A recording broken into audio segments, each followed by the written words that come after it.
ক্ষুদ্র ক্ষুদ্র বালুর কণা বিন্দু বিন্দু জল গড়ে তোলে মহাদেশ সাগর অতল। ছোটবেলা নিশ্চয় আমরা পড়াশোনা যারা করছি এই ভাব সম্প্রসারণটা সকলেই পড়েছি, যে আমরা যখন ভাবি যে একটা বড় বড় শক্তি নিয়ে আমরা চলাফেরা করব, আমরা অনেক দূর আগাই যাব, কিন্তু বাস্তবতা হচ্ছে কি যে এই ধরনের স্বপ্ন খুব কম সময় বাস্তবায়িত হয় বা এই ধরনের প্ল্যানগুলো খুব কম সময়ে কাজে দেয়। ছোট ছোট শক্তিগুলো যখন একত্রিত হয় তখন বড় বড় ঘটনা ঘটানো যায়। কথা বলছি যখন পুরো আরব বিশ্বই ইরানের বিপরীত অবস্থান নিচ্ছে বা ইরানের সাথে একটা সাংঘর্ষিক অবস্থানে জড়িয়ে গেছে, তখন ইরানের পক্ষে সাহস নিয়ে তাদের বাহিনী দিয়ে লড়াইয়ে নামার জন্য যখন দুইটা দেশ ঘোষণা দিল, তখন আমার কাছে মনে হলো যে না, ওই যে ভাব সম্প্রসারণ যেটা বললাম, এই ভাব সম্প্রসারণটার একটা যৌক্তিকতা আছে।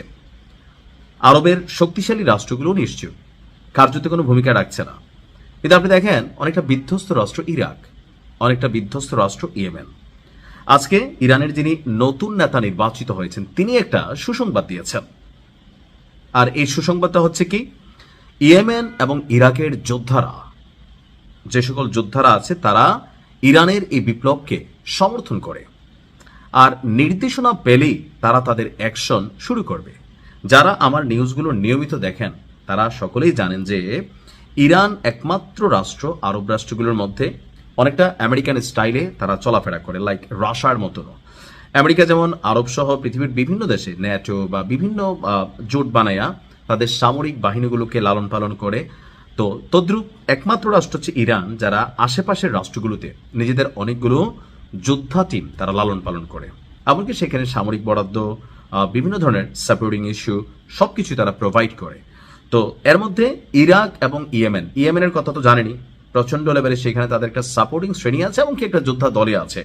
তো তারা ইরানের সাথে একত্রিত হয়ে আমেরিকা এবং ইসরায়েলের বিরুদ্ধে লড়াই করার জন্য অপেক্ষা করছে। অপরদিক থেকে ইরাকেও যে সরকারি বাহিনী আছে তাদেরতেও মানে অনেক গুণ ক্ষমতাশালী, লাইক ফিলিস্তিনের আমাদের বীররা, ক্ষমতাসীন একটা সরকার তো আছে, তাদের তুলনায় ওই টিমটা অনেক শক্তিশালী, ইরাকেও আছে।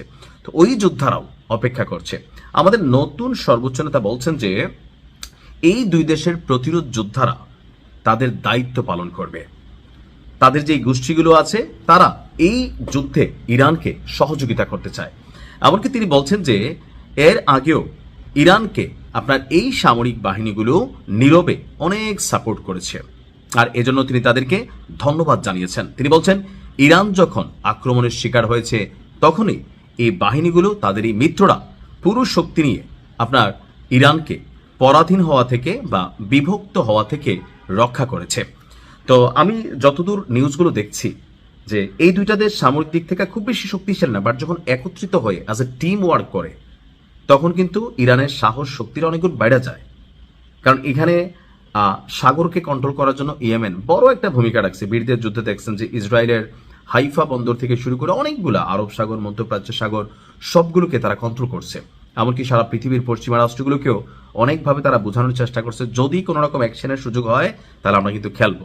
তো একটা প্রভাব তো তাদের এই অ্যাকশনের মাধ্যমে পড়ছে। দ্বিতীয়ত এখন ইরাক এখানে অবস্থান নিয়েছে। এভাবে যদি মিলামিশা থাকে তাহলে যারা শত্রুরা আছে তারা 10 বার চিন্তা করবে যে কোনো ঘটনা ঘটানোর আগে। কিন্তু দুর্ভাগ্য হচ্ছে এই ইউনিটিটা সবসময় পাওয়া যায় না। ধন্যবাদ ইরাক এবং ইয়েমেনকে। আসসালামু আলাইকুম।